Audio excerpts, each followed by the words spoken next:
What's up, guys? Welcome back to another video. And today we're going to be doing a mock coding interview with a incoming Apple software engineer, Kene here. Kene, would you like to introduce yourself? Tell the channel a little bit about yourself. Yeah, so hi guys, my name is Kene. I'm a third year computer science student. I've had, previous internship in ARM, a company that makes CPU designs and stuff as a machine learning software engineer intern. And this spring, actually, I'm going to be joining Apple as a software engineer intern, which I'm very excited about. So yeah, I guess my main interests are really in like machine learning, AI.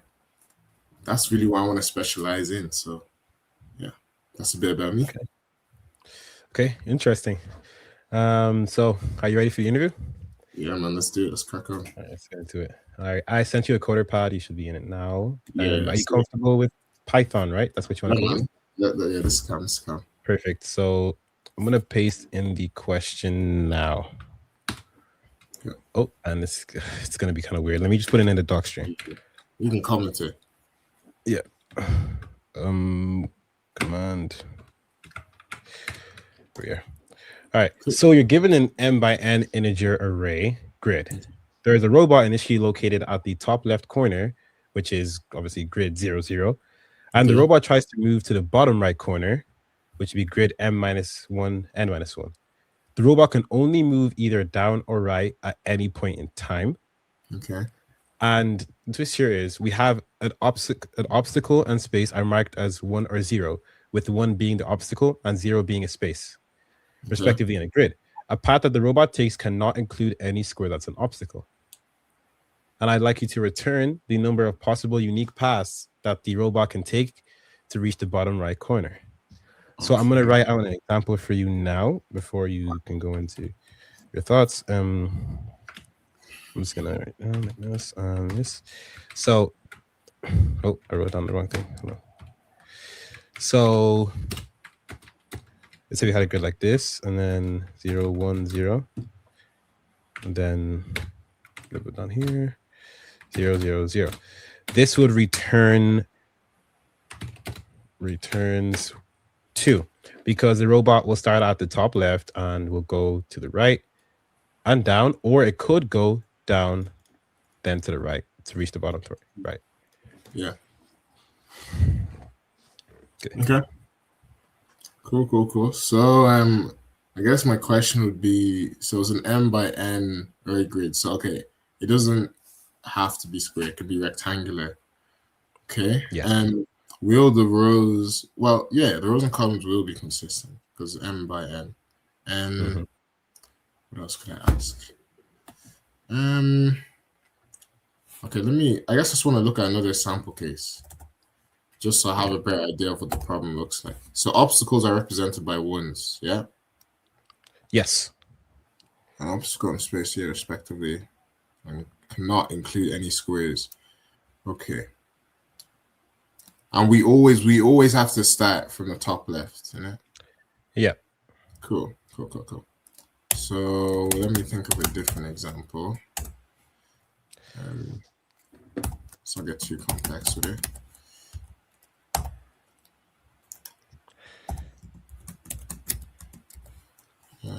Let's leave out this. We'll put some random obstacles like that.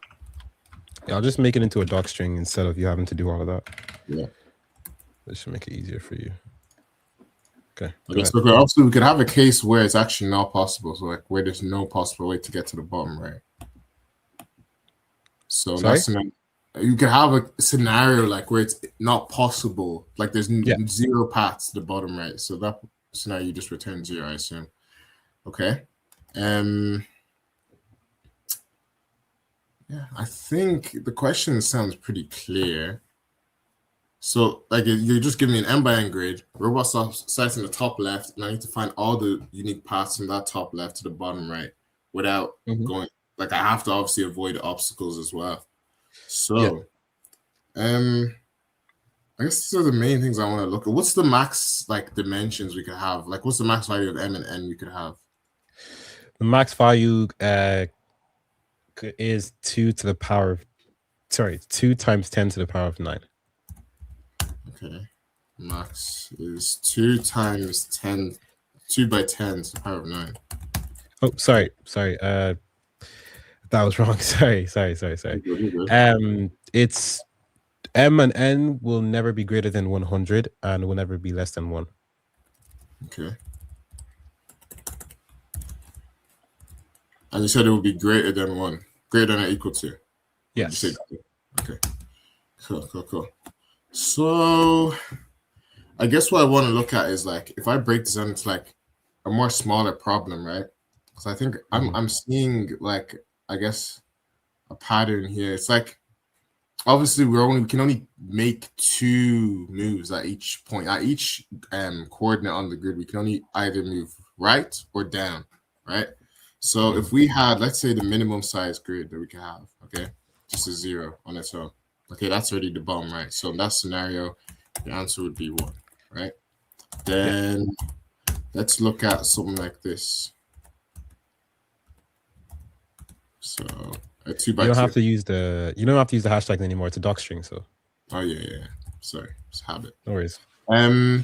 So in a scenario like this, you can only go down. So like I think you start somewhere like top left, and then you look at its options, and you have to confirm that its neighbors that are below and to the right of it aren't 1, because if it is, it can't move in that direction, right? So we would look right and we'd look down, and then that kind of forms a path. But I think, the way I want to approach this, right, would be like you're starting. I feel like I would start at the bottom, right? I feel like it makes more sense if I like, let's say this 0 by 0, this 2 by 2 grid here, right, formed this section of this grid, right? It's like if I can solve this smaller grid in here and get the number of unique paths. So in this scenario, you can either go right or you can go down here. So there's only 2 unique paths here, right? You go right and down, or you go down and then right. So there, that would give me a value of 2, right? So then this starting point, I guess, since I used that 0 as a starting point, that would hold that value. Then I would do it from, let's see.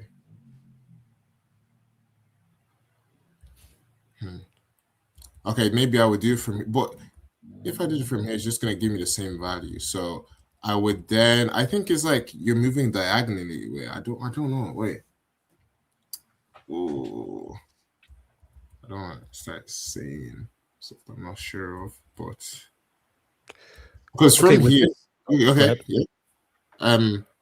yeah, cool. So from here, it's kind of the same scenario. So you go here, but you could also go here, down, right? You could go continue right 3 times and then down, and then you could go down and all the way to the right. So it's like once you like, let's see.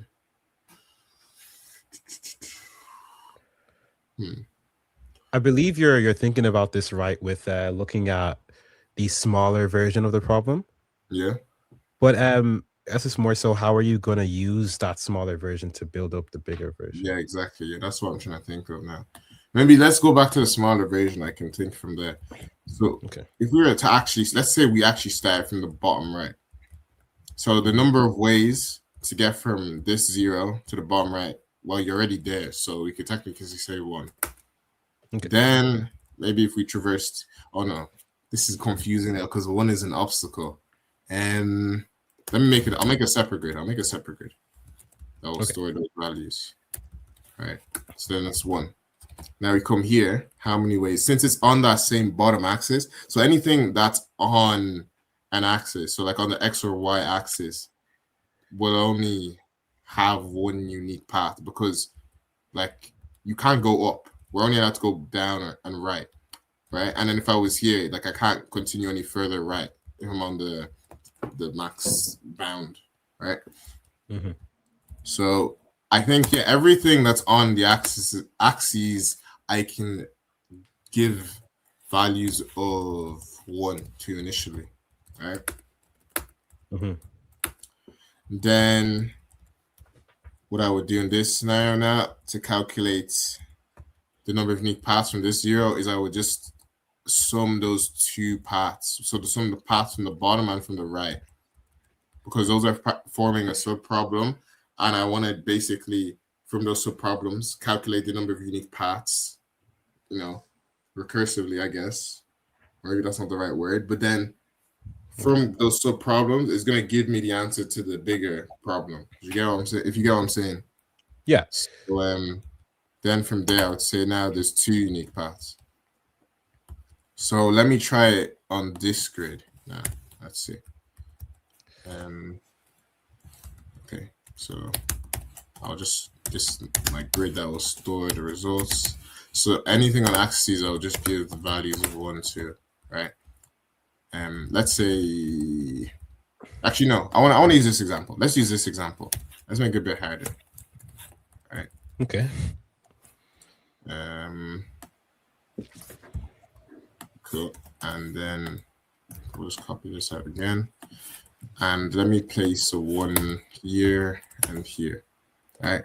So we would start by giving all of these values of 1, right? And once we do that, we would now start from here, because there's no point of starting from this bottom or this rightmost axis, like, because we already know how many unique paths there are. So we'd start here, right? From this 1, we can't start from a 1. So automatically we can say there's 0 unique paths from that coordinate, right? In the grid. Then we would go here. Okay, so I'm seeing how this could get a bit tricky. Let's see. Well, we can't take the values from the right because we can't pass that way, but we can take what's below us. How many unique paths are below us? There's 1. So then we would give this a value of 1 now. Now we would go here and okay, yeah, we would go here now. Yeah, let me not confuse myself. We go here and there's no obstacle. So we take the value of him from here and the one below. So that gives us 2. If I'm not mistaken. Yep. Cool. Okay. And then just keep doing that as we go. So then now I would be here. This is an obstacle, so that value of 0 can remain. We would go to this cell now and look at what's below and what's to the, so we can't take anything from the right. Below us, there's 1 way of getting to the final goal. We put a 1. No, sorry. Down here, we would put a 1. Okay, and then now we'd be in the top right. What's below? No. Here. What's to the right of us is 0. Okay, so you can traverse that path. What's below us is 0. We can traverse that path. So we would now just sum the value to the bottom of us and to the right of us, and we would get that there's 3 unique paths. And we can confirm that like so. Oh. So you could go this way, or you could go this way, and then here you could also go right. So this would be a path going like this.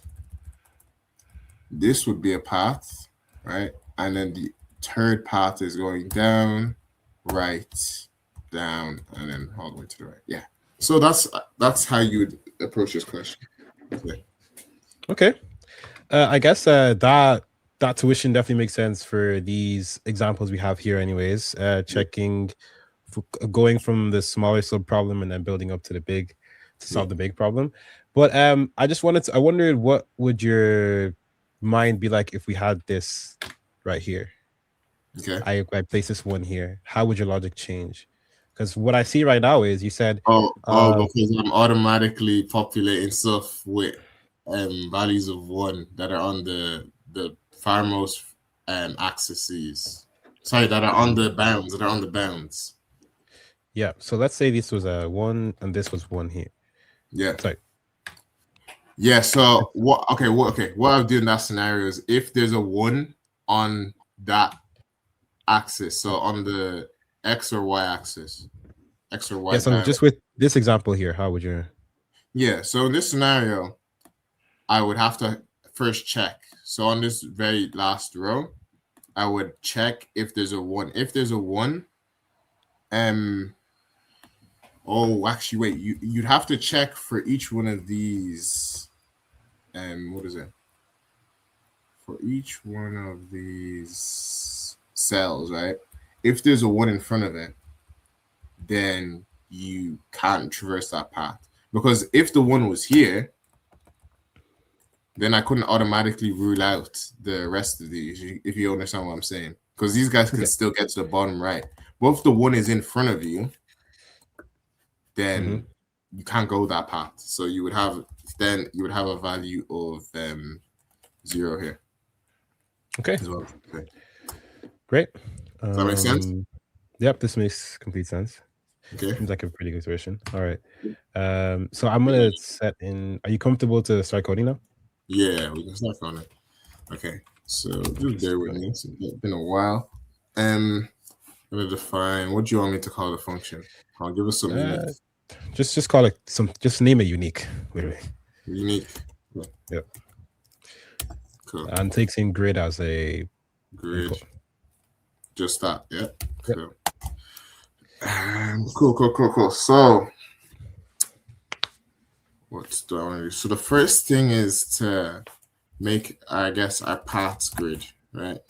Which is going to store the number of unique paths, essentially. So I want this to be, so I have to remember it's an m times n grid.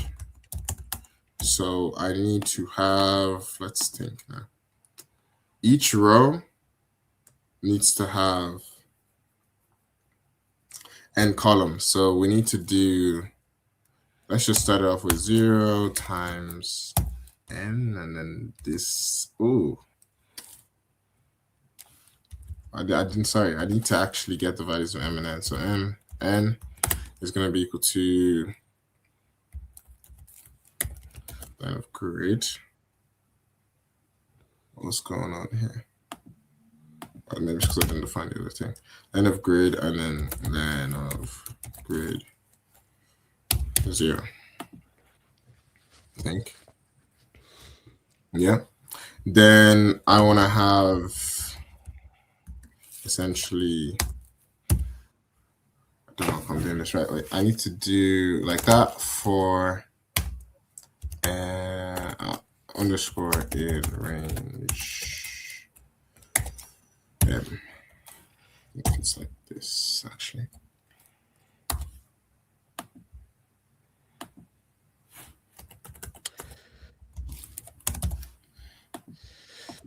Okay. I'll correct that later. Seems correct. Okay, Seems correct, cool. So what I would do now is on those m and n, I don't know what the word is. I think axis, planes, right? So what I want to first check is I'll start. So for what is it? I in range.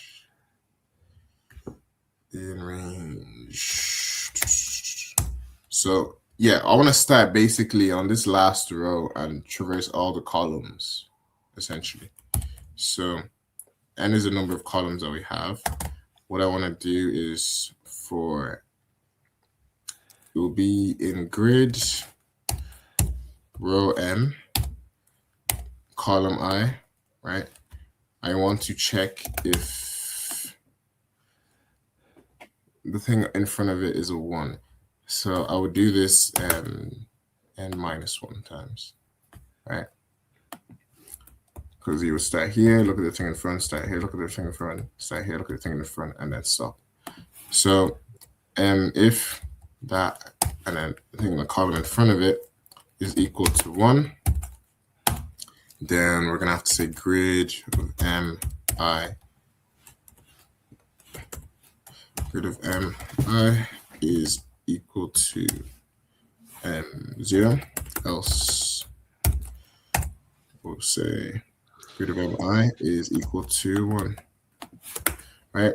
And then we want to do the same thing, but on the column axis. Okay. So n minus 1 now because we're looking at each row, right? So yeah, n minus 1. Then we want to fix it at the last column. Oh yeah, actually, just remember I have to do this minus 1.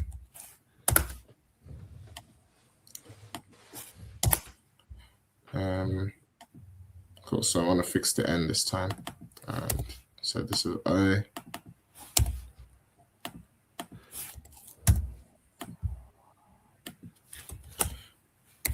Yeah, this should be good.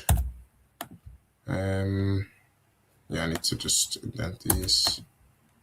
Yeah, that looks good for the moment. Oh, I need to do I plus 1. Yeah, okay. So yeah, this first part was just setting axis values, right? Now what we want to do is start with the main loop of the code. So what we do, if I come back here, let's just remember. So we want to start basically, I'm just going to put this as a variable now, just so the starting coordinates is essentially, let me think about it. Okay, so this is row m minus 1, n minus 1. So it's like m minus 2, n minus 2. So m minus 2, n minus 2, right? And from there, I'm just going to look at the thing to the right and below me. So essentially, I need to iterate through this grid. So we're going to do for I in range. So this is going to control what row we're on. So we are going to start m minus 2 and yeah, go backwards. Right, and then this will be the column that we're on for j in range. N minus 2, n minus 2, minus 1, minus 1. Cool. So what I want to do is essentially, yeah, so for that, oh yeah, I want to check if I actually just deep something. I deep something I might be doing wrong here. What is it? Because like if we have a scenario like this, yeah, I'm okay. I'm only checking if the thing in front of me. Wait, no. Where's the actual? Yeah, this is the actual grid. I'm checking if the thing in front of me is a 1. But what if I am a 1?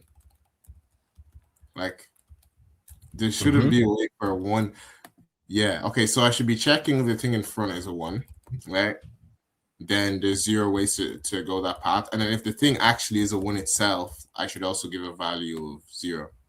I mean, that might not actually matter because when I'm doing the main loop code, I'll just be checking the thing to the bottom and right. If they're 1, then I'm not going to take anything from them. So, but I guess it's just good to add that in for clarity. So, I guess, yeah. Yeah. Or, yeah, so if I am a 1.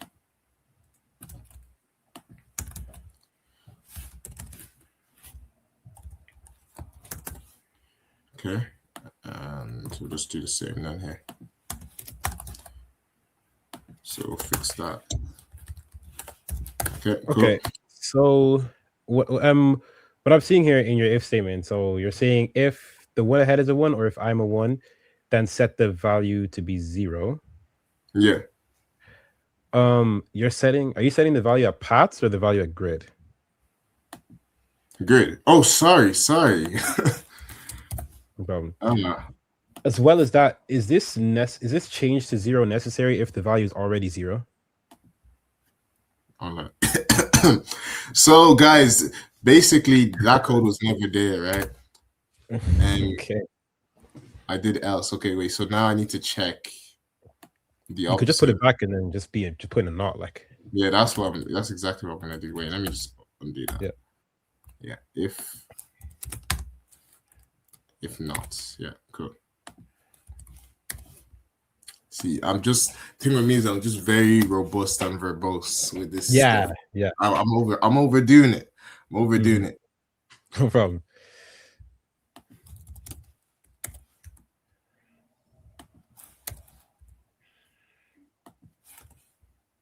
And then I would have to change these to and.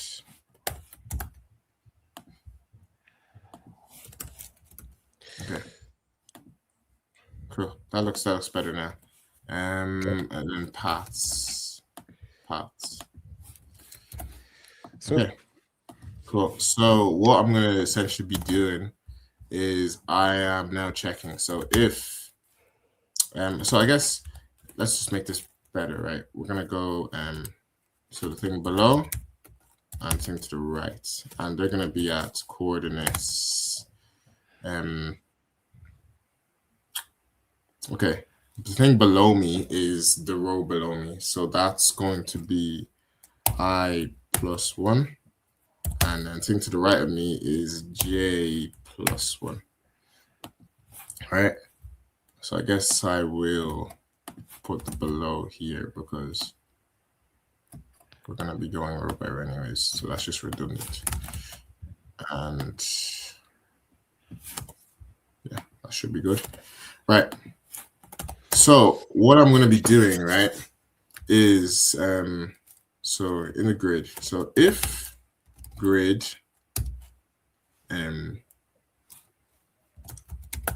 no, so we're on this current row, so we're on row I, and we are looking at the thing to the right, right?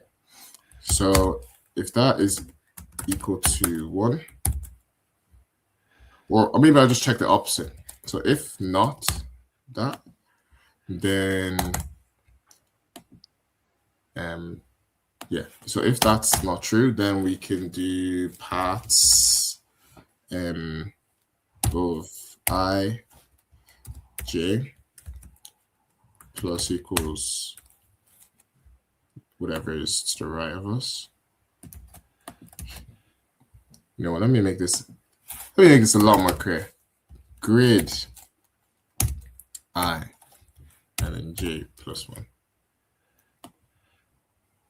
So yeah, that's a bit more clear. And then we'll call this one grid of I plus 1. I think I'll have to do that on the inside as well. I think directly below me at the same column. Yeah, that has to go in here. Okay. So yeah.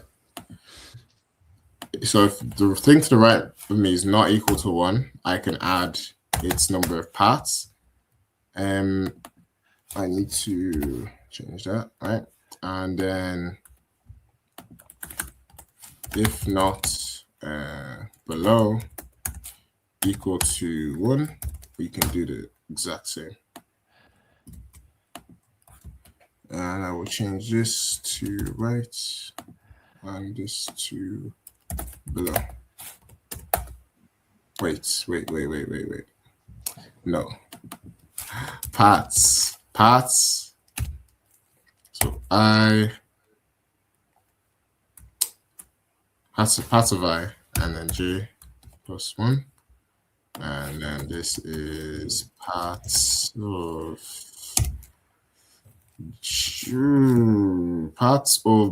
I plus 1 and then j. This looks better now. Yeah, so that's essentially what I'm doing, and then at the end of that I would just return paths 0 0. So I'm just gonna look back through this real quick because I definitely made mistakes. okay, let's see if you can catch it. Okay, so let's look at it. Let me run it through an example. That's kind of the easiest way for me. So let me make sure I did everything right. So line of grid is the number of rows, and then columns line of grid 0. Yeah, that looks good. Then for I in range, I'm -1, so one less column. Right.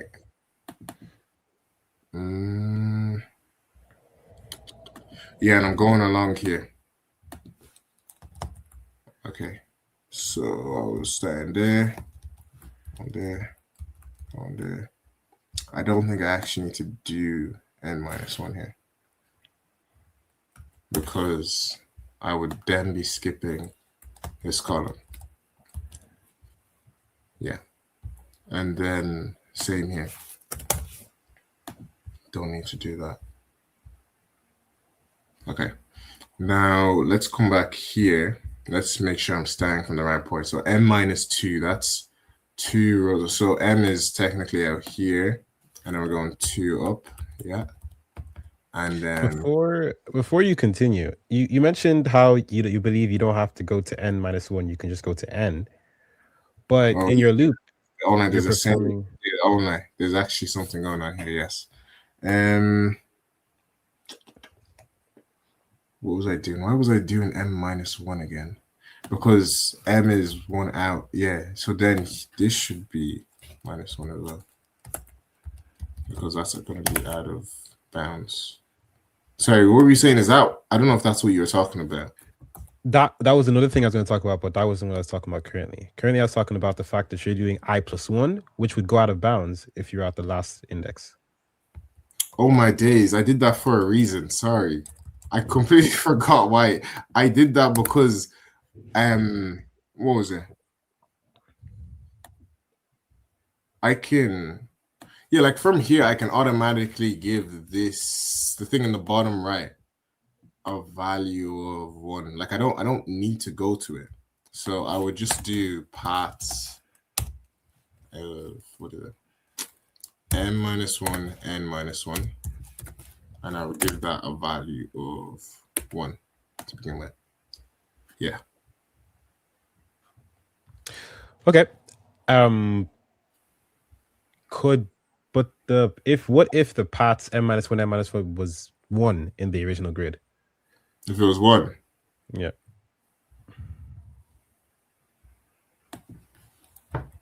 What do you mean? Because you're saying paths holds how many ways we can get to whatever place. But if in our grid at the bottom right index the value is 1, which is just an obstacle. That's true. So we would say if what is it? Grid n-1, n-1 is not equal to 1, else 0. Oh. Okay. Smooth. Then let's come back to this main loop. So the thing to the right of us, j plus 1. The thing below us is I plus 1. So you can call them, yeah. So if not right equal to 1. Oh, why did I do this? If right is not equal to 1, and if below is not equal to 1. Okay. So then that current thing in our paths grid will take the thing to its right, and then if this is also true, it will take the thing below. Yeah, this seems fine. There was one more thing I wanted to check.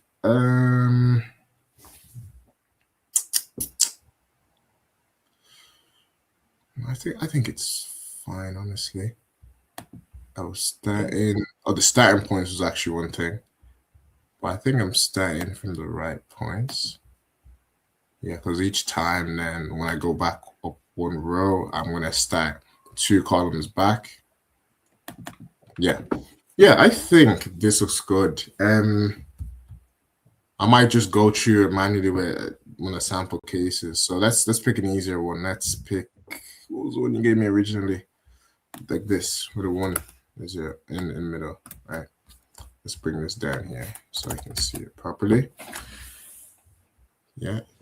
Now we're saying the axis values. This seems fine now. Because if neither of those are true, then we can go through that path. And same here.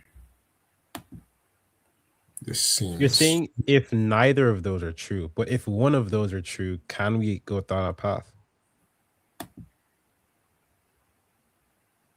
Oh, wait. If it's not that and it's not the, but if it is either one of them, wait. This is gonna kill me. Now, this is reminding me of predicate logic, man. If okay, wait. Okay, so let's say it is, right? Let's say the current thing is equal to 1. So if it's not equal to 1, so it is equal to 1. It is equal to 1. So if it's equal to 1, it's gonna say, yeah, so wait, this would be false and this would be true. So that gives us false. Not false is true. So it's meant to be or, because it could be the fact that both conditions are true or just one. Yeah, that was messing with my head. That's why I wasn't sure when I changed it earlier. Okay, yeah, I think this is fine now.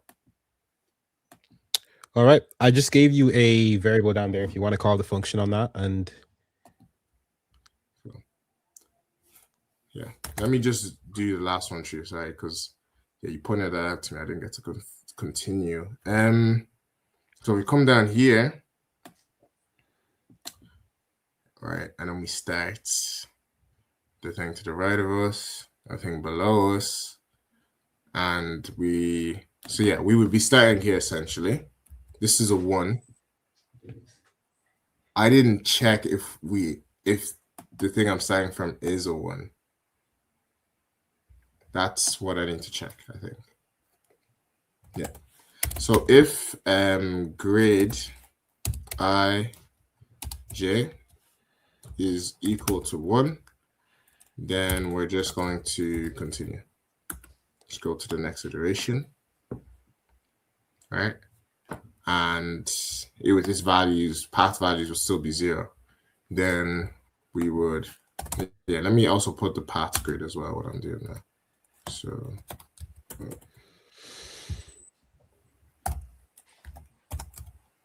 okay, so this would be 1, 1, 1, then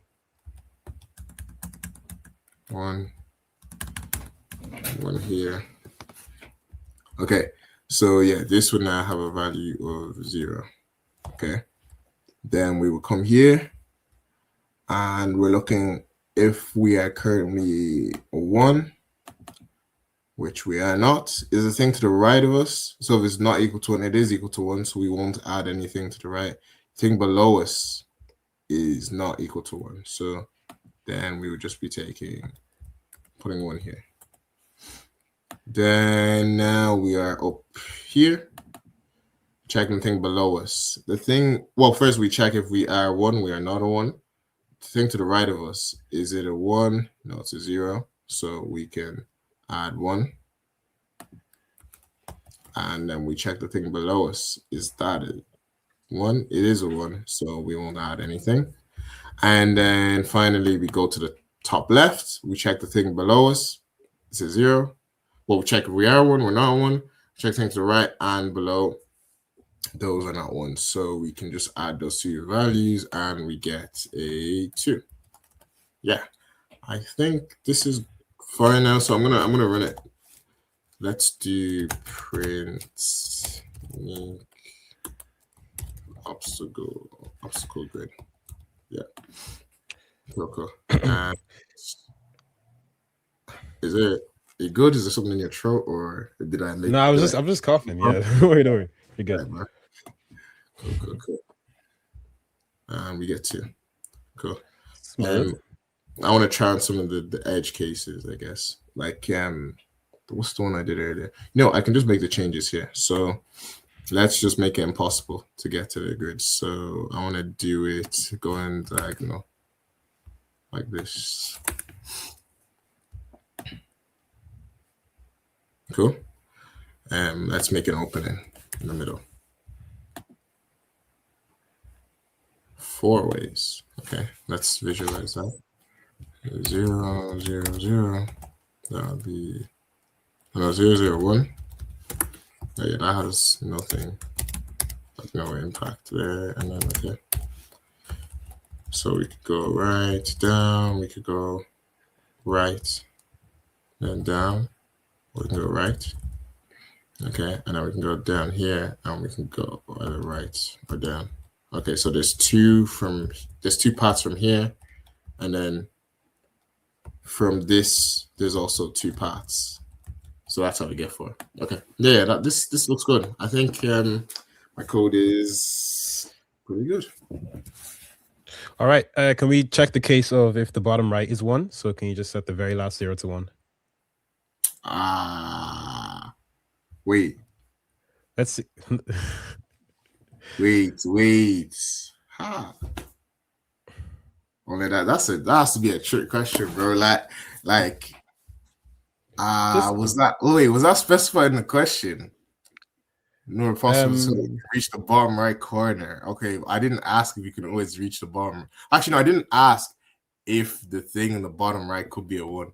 You want me to run it? Yeah, put 1 at the very end and see. I'm scared to run it, bro. I won't lie. Because I did not think. Let's hope that I. You didn't change it. You didn't change it. Change the obstacle grid. Yeah, let's just comment this out. They are. And okay. Great. Okay. I don't know why you got scared. You already took count of it. I didn't realize it. Okay, could you? This solution is definitely good and it works. Could you talk me through the time and space complexity of this solution? Yeah. So the time complexity, and since we are, I guess, with the grid. Well, first we can look in here, right? Even nested for loop. We're going through all the rows and columns in our grid, besides the very last row and the very last column. But we can still say that it's going to be, because I guess when we're doing, what is it, the paths stuff, like calculating. Actually, no. Yeah, let's not get too complex with it. I want to say that it's m by n times n time complexity, because like the way we're traversing the array to calculate all the values, okay, technically we're starting here, going like that, but I don't want to even think about what the exact time complexity. You said it's m by n. Yeah, but I don't know. That's if I'm fine. Can I go with m by n? Because I know it's not the exact time complexity. We're not going exact. We're going by big O. So big O, yeah. We'll say m times n, and then for the space complexity, definitely m times n, because we're literally just making another grid of the exact same dimensions. Okay, smooth. I just wanted to ask. There's a couple. Sorry. Are you trying to ask for optimizations or? Just a couple, but I was just seeing that you see right now how your logic is in the main loop at the bottom. You're looking at the right and the below. Yeah. But if the right was equal to 1, what would the value at paths for that index be? Like, let's say over here. Can you see my mouse? Where is the mouse? Oh yeah, I see you. Yeah, I see you. Where is? Let me see one that you just did. Okay, here. I'll check for this one right here. Yeah. The value at the bottom. This is the grid. So all right. So when we're traversing, we're right here. Yeah. You're checking the right. The value at the right is 1, and if you check the bottom, you don't. You'll see that because this is a 1 in the grid, the value in paths will be 0 by default. Yeah. Given your logic. So knowing that, do we need to check if the value at the right or the bottom is a 1? Technically, no, we actually don't. That's wait.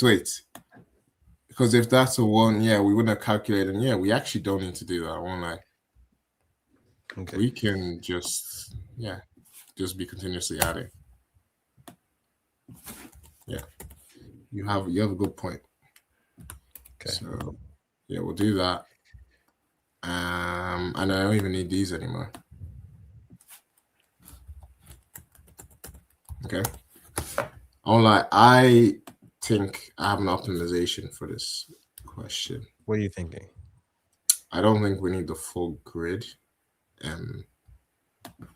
Like for the paths grid, I don't think I need the whole thing. I just need to keep track of the previous row. So the way I would do that. We have reached time, so you can't actually get into that. I don't need to code it out, but like I would just keep an array the size of a number of columns that we have, and from there, then they would keep the previous path values, unique path values, right? And then from there, I can check the things below me, and I can still check the things to the right of me because that's the current row that we're on in the grid. And then from there, I would just return the index 0 of that paths array. Okay. Good observation. That would definitely be a good space optimization. So then what would that? Yeah, the space complexity now would just be the number of columns that we have, which is going to be n. Okay. Solid stuff. All right, Kene. Great job on this question. It was a pretty challenging question, I'm not gonna lie. Yeah. Definitely went through a few downs. What are you saying? Yeah, like to be fair, getting to the right solution, it wasn't too bad, but then when I was coding out, there's just so many different mistakes I was making because of all these offsets with grids, and it's been a while, man. But yeah, I'm happy that I was able to, perform decently enough. Yeah, typically candidates given a question like this will be quick to understanding the tuition, but coding it out involves a lot of different logic. So that's people start to get tripped out by off by one errors mostly, and then it just messes things up. But that's the end of the interview. I'll get back to you soon if you got the job at PKodes Enterprise. But yeah, thank you so much for jumping on the channel, and I'll see you guys today. Catch you guys later.